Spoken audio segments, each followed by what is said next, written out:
Why is Israel called the land of milk and honey? Shalom, friends. Today we're diving into the meaning behind one of the Bible's most delicious metaphor, and let's see what we can uncover. So why is there a focus on the expression flowing with milk and honey? There are many other resources in the land, such as the 7 species: barley, wheat, figs, pomegranates, dates, grapes, olives, olive oil, and even almonds, like the almond trees that we've already looked into. So what's so special about milk and honey? Well, the first time this expression is used, God is talking to Moses, about his plan, and he says in Exodus 3, I have descended to rescue them, the children of Israel, from the hands of the Egyptians, and to bring them up from that land to a good and spacious land, to a land flowing with milk and honey. So there's a clear picture here. God is painting the picture. He is giving a vision. He's definitely not sugarcoating it, because the verse continues to talk about how it's the place of the Canaanites and Hittites and Amorites and all these other peoples that the Israelites would have to face. But it's also not some totally new land. It's the land Abraham walked across and the land that he was promised. It's the land that Jacob left when he joined Joseph in Egypt 400 years prior. And so the children of Israel know what they've been told. They know their family stories, and they also know the lifestyle they experience in Egypt. And I believe God picked this image specifically of land flowing with milk and honey to effect a mind shift. There's got to be a reason behind it, right? And this expression appears over 20 times in the Bible, and it truly portrays a positive vision of abundance. So, have you ever wondered exactly what was that milk? Or what kind of honey flows through a land? Or maybe even what people understood from it at the time? I think this is fascinating, and this is the topic I've chosen. And let's start with milk. In ancient Israel, we find references to cattle, sheep, and goat. Though sheep and goat were the most common flocks, so naturally their milk was what people drank most.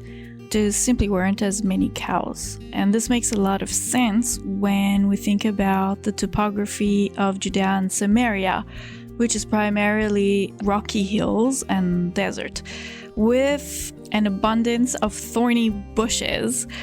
This is actually land that is not easy to farm, and on the other hand, it's ideal for raising this type of animal. Goats and sheep will just roam freely, and you wouldn't believe how many thorny bushes goats can eat. That is food to them, and it wouldn't be usable for any other crop or animal. So the land is perfect for the herds, and people would drink the sheep and goat milk mostly. And there was, of course, no refrigeration, so milk would be turned into curds and yogurt-style products and cheeses, butter, as ways to preserve and extend the life of the milk. Even today, some people still raise goats and make dairy products using traditional methods. Now, milk wasn't just food. What's really fascinating is that it was also used medicinally. And I really like that. It's the beauty of creation, is that our nourishment is also our healing. And the creation contains everything we need for optimal life. So in ancient Jewish and Middle Eastern tradition, milk, especially from goats and sheep, was believed to help digestion, to heal ulcers, to treat skin conditions. And it was considered to be also a cure against throat infections and coughs. Apparently, according to writings of biblical time, people would drink goat milk directly from the goats. I'm not sure about the logistics, but To this day, my friends who raise goats say people regularly show up at their door asking for a little bit of fresh goat milk to help with a cough.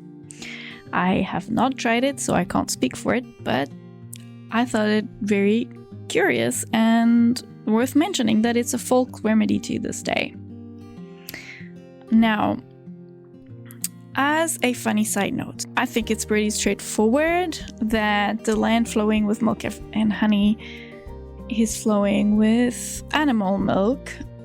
But if you thought that nut milk is a modern invention, I'm about to blow your mind. The Talmud records an opinion that the milk could refer to almond milk as well. 2,000 years ago, people knew that almond milk was a thing. There were no influencers, but there was almond milk apparently. Very funny. Anyway, when the Bible says the land is flowing with milk, think creamy goat cheese and not cow milk lattes. See you in the next video where we will talk about honey.